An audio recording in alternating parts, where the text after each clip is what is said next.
Hello YouTube family members అందరికీ నమస్తే అండి. ఇవాళ మా ఇంటి పక్కన షటిల్ కోర్ట్ అయితే ఉంటుందండి. దాంట్లో చండీ హోమం అయితే జరుగుతోంది. సో ఆ హోమానికి అయితే వెళ్తున్నానండి. నేను రిహాన్ బాబును నిహాన్వి తల్లిని ఇద్దరిని మార్నింగ్ స్కూల్కి అయితే పంపాను. ఇంకా చిన్న తల్లిని తీసుకొని అయితే నేను వెళ్తున్నానండి.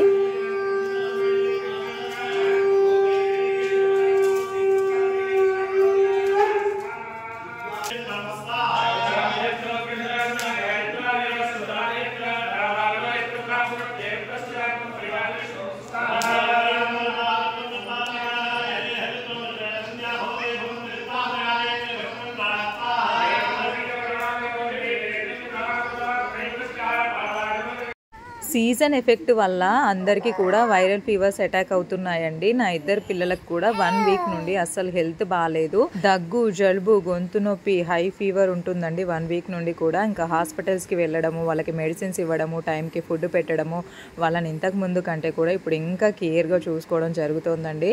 అండ్ పిల్లలకి జ్వరంగా ఉన్నా ప్లీజ్ మరి ఇంకే ప్రాబ్లమ్స్ ఉన్నా స్కూల్స్కి అయితే పంపకండి. ఒక్క రోజులో జరిగేది ఏమీ ఉండదు. వాళ్ళకు కొంచెం జ్వరం వచ్చినా మిగతా ఏ ప్రాబ్లమ్స్ వచ్చినా వాళ్ళ బాడీ రెస్ట్ కోరుకుంటుందండి. సో పేరెంట్స్ ఇది అర్థం చేసుకోవాలి. మోస్ట్లీ అందరికీ తెలుసండి, కానీ సబ్జెక్ట్ మిస్ అయిపోతారేమో అని చెప్పేసి పంపిస్తూ ఉంటాము. అలా అయితే చెయ్యకండి ప్లీజ్.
పిల్లలకి ఒకరి నుండి ఒకరికి వైరల్ ఫీవర్ అటాక్ అయ్యి 1 వీక్ నుండి వాళ్ళకి టైంకి మెడిసిన్స్ వేసి, టైంకి హాస్పిటల్స్కి తీసుకెళ్ళి, టైంకి ఇంకా ఫుడ్ పెట్టేసి, ఈ లోపు ఇంకా నేనైతే చాలా వీక్ అయిపోయానండి. అసలు సరిగ్గా నిద్ర కూడా ఉండడం లేదు. వీడియో చూసిన వాళ్ళు ప్లీజ్ సబ్స్క్రైబ్ అండి. నెక్స్ట్ మినీ బ్లాగ్తో మళ్ళీ కలుస్తాను. ఉంటాను.